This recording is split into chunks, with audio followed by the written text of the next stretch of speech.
കുറച്ച് sticky notes ഉണ്ടാക്കാം. അതിന് വേണ്ടിയിട്ട് ഒരു A4 ഷീറ്റ് എടുക്കുക. എന്നിട്ട് അതൊന്ന് നടുവായിട്ട് ഫോൾഡ് ചെയ്യുക. എന്നിട്ട് ബാക്കി 2 ഭാഗവും സെയിം രീതിയിലൊന്ന് ഫോൾഡ് ചെയ്ത് കൊടുക്കുക. അപ്പോൾ ഇങ്ങനെ കിട്ടും. എന്നിട്ട് അതൊന്ന് നടുവായിട്ടൊന്ന് ഫോൾഡ് ചെയ്ത് കൊടുക്കുക. എന്നിട്ട് അതെല്ലാം ഒന്ന് കട്ട് ചെയ്ത് കൊടുക്കുക. കട്ട് ചെയ്തിട്ട് ഇത്രയും കിട്ടും. എന്നിട്ട് യെല്ലോ കളർ എടുത്തിട്ട് കുറച്ച് ലൈൻസ് പോലെ ഒന്ന് വരച്ചു കൊടുക്കുക.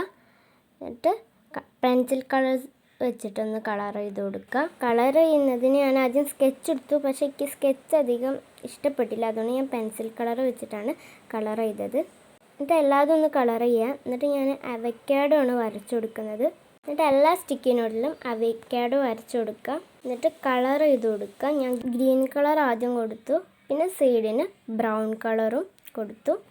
എന്നിട്ട് എനിക്ക് കുറവ് തോന്നുകയാണെങ്കിൽ ബ്രൗൺ കളർ എടുത്തിട്ട് പിന്നെ കുത്തിട്ട് കൊടുക്കുന്നുണ്ട്. ഫെവിക്കോൾ എടുക്കുക. എന്നിട്ട് സ്റ്റിക്കി നോട്ട്സിൽ ഒന്ന് തേച്ച് കൊടുക്കുക. നന്നായിട്ടൊന്ന് തേച്ച് കൊടുക്കണം. എന്നിട്ട് ഉണങ്ങാൻ വേണ്ടിയിട്ടൊന്ന് ക്ലിപ്പ് ചെയ്ത് കൊടുക്കുക. അപ്പോൾ നമ്മുടെ സ്റ്റിക്കി നോട്ട് റെഡി ആയിട്ടുണ്ട്.